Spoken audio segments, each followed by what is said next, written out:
કાકા બાપ બધાને રામ રામ। હું આવી ગયો છે તમારી વિશે મુકેશ પરમાર ખબર લઈને જે રીતે વાત કરી ઝાબવા અલીરાજપુર જિલ્લાની કઠીવાડા जो कन्या परिसर स्कूल है तीन स्कूल ने आज दिन भर में तुम्हें सांभळ्यो है कि कम से कम 50,000 ऊपर बालिकाएं यानी छोरियों बीमार थी गई। इन्हीं पर खाना थी खराब खाना थी, लेकिन खुद जिला ये वहाँ का जो स्वास्थ्य केंद्र है वो भी ऐसी स्थिति में है कि वहाँ पर ना तो बेड नजर आ रहा है लोगों को, ना तो इलाज सही समय पर मिल पा रहा है, और वो भी वहाँ के दोनों डॉक्टरों के द्वारा।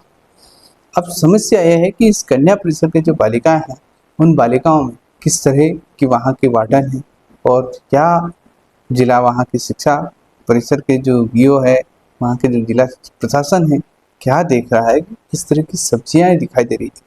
सब्जियों जब खराब खाना खाने की वजह से कम से करीबन एक साथ 50 बालिकाएं बीमार होना, और साथ ही जब ये मामला नज़र में आया है, जब वहाँ के जो विधायक सेना पटेल है वो मौके पर पहुंची और मौके के बाद उन्होंने वहाँ के हॉस्टल का निरीक्षण किया। हॉस्टल के बाद निरीक्षण करने के बाद ये सामने आया है कि किस तरह की निरीक्षण के दौरान उन्होंने किस तरह की सब्जी दिखाई दे रही है, जो गोभी है, पत्ता गोभी है, सड़ी गली यानी कि 15-20 दिन की दिखाई दे रही है। इस तरह की पुरानी सब्जी खिलाने से वाकई में बीमार नहीं होगा तो क्या हो।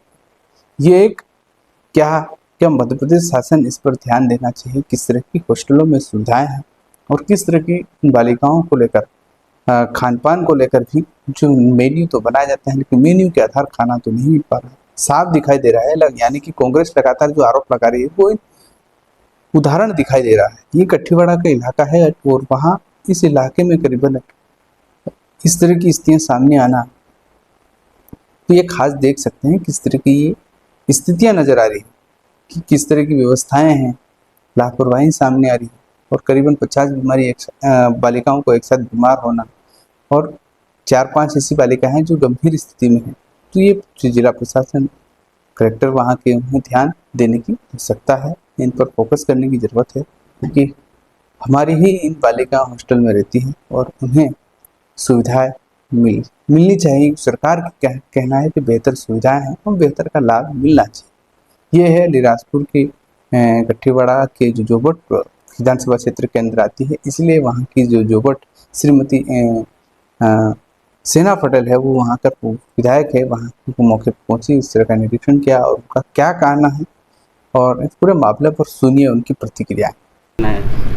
कठीवाड़ा ब्लॉक मेरे विधानसभा में आज सुबह 10:30-11 बजे जैसे ही मुझे खबर लगी कि हॉस्टल के अंदर एकलव्य हॉस्टल के अंदर जिस प्रकार से अव्यवस्था फैली है ना, तो वो जो है कि इन्होंने यहाँ पे आज ये साबित हो गया कि जैसे भाजपा की सरकार है और मोहन यादव की सरकार कहती है कि हम शिक्षा को ऊपर लेके जा रहे हैं, लेकिन जब हकीकत देखा तो शिक्षा पूरी तरह से नीचे जीरो पे आ गई है। शिक्षा की तो कमर ही तोड़ दी कुल मिला के। मैं आपको बता देती हूँ, आज जब मैंने पूरा निरीक्षण किया, अस्पताल के अंदर जाके देखा 59 बच्चियाँ वॉमिट कर रही है, उसमें 4-5 बच्चियाँ पूरी सीरियस है, आंखें नहीं खुल रही उन लोगों की, और कलेक्टर महोदय को बताना भी उचित नहीं समझा यहाँ के बीओ साहब ने, और CHMO को भी बताना जरूरी नहीं समझा। वो कोई स्टाफ नहीं, अस्पताल में सिर्फ 2 डॉक्टरों के भरोसे इलाज हो रहा है। आश्चर्य की बात हो गई।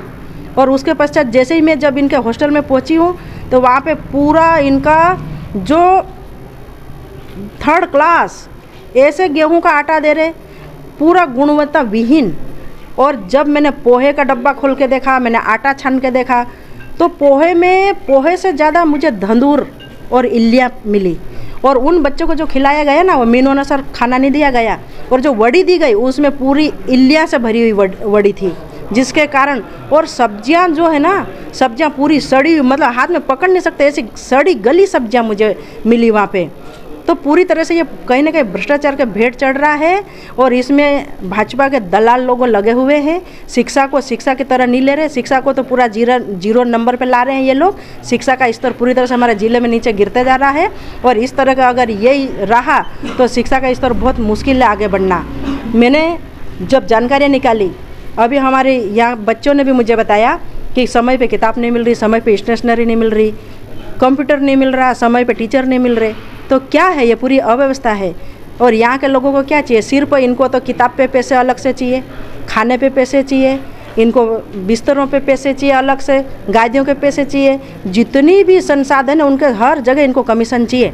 लेकिन हमारे आदिवासी बच्चों को सही गुणवत्तापूर्ण ना तो शिक्षा मिल रही और ना भोजन मिल रहा।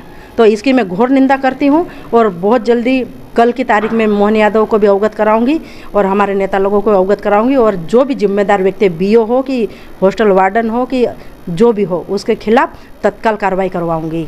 ये सारी घटना देखने के बाद आपको किसकी लापरवाही सामने आती है? ये सारी घटना देखने के बाद मुझे तो बीओ साहब सबसे पहले लापरवाही के पास उसमें आते हैं। बीओ साहब को ये सब ध्यान रखना चाहिए और मैं आपके माध्यम से ये बता पूरे ज़िले में भ्रमण करूंगी, हर हॉस्टलों में जाके देखूंगी और जिनकी 3-3 साल की समय सीमा ख़त्म हो गई उनको तत्काल हटाने की मांग रखती हूँ कलेक्टर साहब से। तत्काल हटाऊंगी। अभी ये जिस प्रकार की अव्यवस्था फैली है ना, यह कहीं ना कहीं हमारे आदिवासी समाज के बच्चों के साथ खिलवाड़ हो रहा है। आज कई बड़ी घटना घट जाती तो ये तो सब हाथ खड़े कर देते, लेकिन बच्चे किसका नुकसान किसका होता। तो ये बीओ साहब की तत्काल कार्रवाई होना चाहिए, वार्डन के ऊपर भी तत्काल कार्रवाई होना चाहिए। और यहाँ पे जिस प्रकार से जो कैमरे की बात हुई, कैमरे की डीवीआर भी चोरी हो गई। इतनी बड़ी हॉस्टल के अंदर कैमरे की डीवीआर चोरी हो गई, ये कितनी बड़ी बात है। तो इन सबके ऊपर कार्रवाई बहुत ही जल्दी कार्रवाई करवाऊंगी।